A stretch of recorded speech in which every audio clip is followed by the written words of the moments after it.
Hey guys, what's up? We're going to read chapter 5, section 1 right now. So we'll go for about 8 pages. All right, here it is. This chapter is called The Toil of Trace and Trail. 30 days from the time it left Dawson, the saltwater mail, with Buck and his mates at the fore, arrived at Skagway. They were in a wretched state, worn out and worn down. Buck's 140 pounds had dwindled to 115. The rest of his mates, though lighter dogs, had relatively lost more weight than he. Pike, the malingerer, who, in his lifetime of deceit, had often successfully feigned a hurt leg, was now limping in earnest. So Lex was limping, and Dub was suffering from a wretched shoulder blade. They were all terribly footsore. No spring or rebound was left in them. Their feet fell heavily on the trail, jarring their bodies and doubling the fatigue of the day's travel. There was nothing the matter with them except that they were dead tired. It was not the dead tiredness that comes through a brief and excessive effort, from which recovery is a matter of hours, but it was the dead tiredness that comes through the slow and prolonged strength drainage of months of toil. There was no power of recuperation left, no reserve strength to call upon. It had all been used, the least bit of it. Every muscle, every fiber, every cell was tired, dead tired, and there was reason for it. In less than 5 months, they had traveled 2,500 miles, during the last 1,800 of which they had had but 5 days' rest. When they arrived at Skagway, they were apparently on their last legs. They could barely keep the traces taut, and on the downgrades just managed to keep out of the way of the sled. "Mush on, poor sore feet," the driver encouraged them as they tottered down the main street of Skagway. "This is de last. Then we get one long rest, eh? For sure, one bully long rest." The drivers confidently expected a long stopover. Themselves, they had covered 1,200 miles with 2 days' rest, and in the nature of reason and common justice, they deserved an internal interval of loafing. But so many were the men who had rushed into the Klondike, and so many were the sweethearts, wives, and kin that had not rushed in, that the congested mail was taking on alpine proportions. Also, there were official orders. Fresh batches of Hudson Bay dogs were to take the places of those worthless for the trail. The worthless ones were to be got rid of, and since dogs count for little against dollars, they were to be sold. 3 days passed, by which time Buck and his mates found how really tired and weak they were. Then, on the morning of the 4th day, 2 men from the States came along and bought them, harness and all, for a song. The men addressed each other as Hal and Charles. Charles was a middle-aged, lightish-colored man with weak and watery eyes and a mustache that twisted fiercely and vigorously up, giving the lie to the limply drooping lip it concealed. Hal was a youngster of 19 or 20, with a big Colt's revolver and a hunting knife strapped about him on a belt that fairly bristled with cartridges. This belt was the most salient thing about him. It advertised his callowness, a callowness sheer and unutterable. Both men were manifestly out of place, and why such as they should adventure at the North is part of the mystery of things that passes understanding. Buck heard the chaffering, saw the money pass between the man and the government agent, and knew that the Scotch half-breed and the mail train drivers were passing out of his life on the heels of Perrault and Francois and the others who had gone before. When driven with his mates to the new owner's camp, Buck saw a slipshod and slovenly affair. Tent half stretched, dishes unwashed, everything in disorder. Also, he saw a woman, Mercedes, the men called her.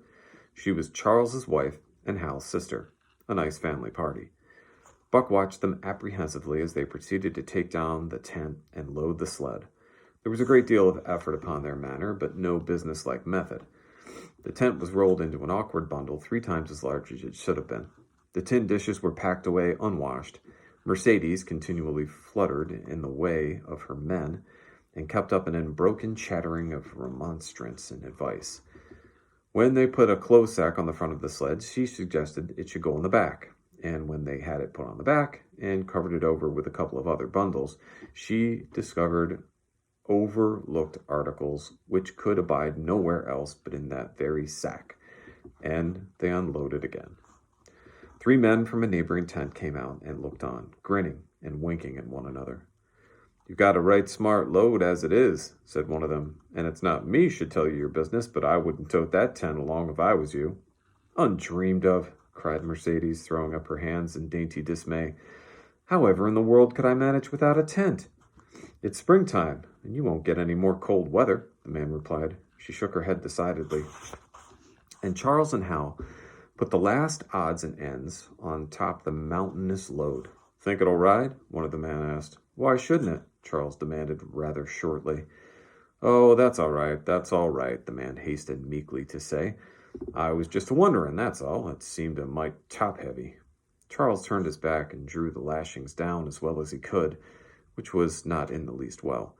And, of course, the dogs can hike along all day with that contraption behind them, affirmed a second of the men. Certainly, said Hal, with a freezing politeness, taking hold of the gee-pole with one hand and swinging his whip from the other. Mush, he shouted, mush on there. The dogs sprang against the breastbands, strained hard for a few moments, then relaxed. They were unable to move the sled. The lazy brutes, I'll show them, he cried, preparing to lash out at them with the whip. But Mercedes interfered, crying, Oh, Hal, you mustn't, as she caught hold of the whip and wrenched it from him. The poor dears. Now you must promise you won't be harsh with them for the rest of the trip, or I won't go a step. Precious lot you know about dogs, her brother sneered. And I wish you'd leave me alone. They're lazy, I tell you, and you've got to whip them to get anything out of them. That's their way. You ask anyone. Ask one of those men. Mercedes looked at them imploringly, untold repugnance at sight of pain written in her pretty face. They're weak as water, and if you want to know, came the reply from one of the men, plumb tuckered out. That's what's the matter. They need a rest. Rest be blanked, said Hal with his beardless lips, and Mercedes said, Oh, in pain and sorrow at the oath. But she was a clannish creature and rushed at once to the defense of her brother. Never mind that, man, she said pointedly. You're driving our dogs and you do what you think best with them. Again, Hal's whip fell upon the dogs. They threw themselves against the breastbands, dug their feet into the packed snow, got down low to it, and put forth all their strength. The sled held as though it were an anchor. After 2 efforts, they stood still, panting. The whip was whistling savagely when once more Mercedes interfered. She dropped on her knees before Buck, with tears in her eyes, and put her arms around his neck. You poor, poor dears, she cried sympathetically. Why don't you pull hard? Then you wouldn't be whipped. Buck did not like her, but he was feeling too miserable to resist her, taking it as part of the day's miserable work. One of the onlookers, who had been clenching his teeth to suppress hot speech, now spoke up. It's not that I care a whoop what becomes of you, but for the dogs' sakes, I just want to tell you, you can help them a mighty lot by breaking out that sled. The runners are froze fast. Throw your weight against the gee-pole, right and left, and break it out. The 3rd time the attempt was made, but this time, following the advice, Hal broke out the runners, which had been frozen to the snow. The overloaded and unwieldy sled forged ahead, Buck and his mates struggling frantically under the rain of blows. 100 yards ahead, the path turned and sloped steeply into the main street. It would have required an experienced man to keep the top-heavy sled upright, and Hal was not such a man. As they swung on the turn, the sled went over, spilling half its load through the loose lashings. The dogs never stopped. The lightened sled bounded on its side behind them. They were angry because of the ill treatment they had received and the unjust load. Buck was raging. He broke into a run, the team following his lead. Hal cried, Whoa, whoa! But they gave no heed. He tripped and was pulled off his feet. The capsized sled ground over him, and the dogs dashed up on the street, adding to the gaiety of Skagway as they scattered the remainder of the outfit along its chief thoroughfare. Kind-hearted citizens caught the dogs and gathered up the scattered belongings. Also, they gave advice. Half the load and twice the dogs, if they ever expected to reach Dawson, was what was said. Hal and his sister and brother-in-law listened unwillingly, pitched tent, and overhauled the outfit. Canned goods were turned out that made men laugh, for canned goods on the long trail is a thing to dream about. Blankets for a hotel, quoth one of the men who laughed and helped. Half as many as too much. Get rid of them. Throw away that tent and all those dishes. Who's going to wash them anyway? Good Lord. Do you think you're traveling on a Pullman? Okay, that does it for Chapter 5, Part 1. Looking forward to seeing you for Chapter 5, Part 2 in about a second. See you guys.